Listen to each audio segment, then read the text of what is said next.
Domain and range of relations. Well, let's first define what those words mean. Domain means all of the x values, and range means all of the y values. Relations is how the x and y are going to interact and be related with each other. So that's going to become in the form of an equation or an inequality or things like that. We can put numbers in for the domain, simplify and evaluate a function, and then output the range values. So domain and range are also synonymous with x and y, or input, output.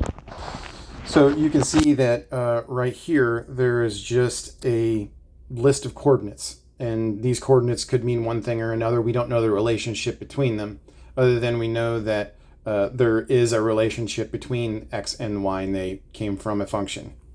So -4, 8, -1, -7, 10, and +6 are all going to be domains because those are all the x values. Things to remember whenever you're recording domain and range is you don't need to repeat the values, and you're going to want to put them in order from least to greatest. So you can see that I already ordered the domain values right here, -7, -4, -1, 6, 8, and 10, from least to greatest. If a number did repeat in there, I didn't write it twice. So you don't need to write a number twice. And we're going to get into why that is and what it means if a number is written down twice in a domain or a range to make a function or not a function. So another representation that you may see is a graph to a table. So I plotted points right here on a coordinate grid.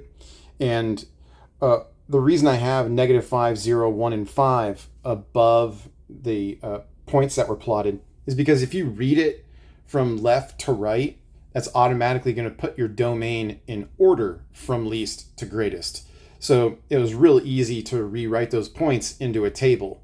I think it's good, if you see a visual representation, to go ahead and make another representation of the same thing. For example, I have a graph and I made a table out of it. Then I was able to read my table and make the domain and range instead of referring back to the graph over and over and over.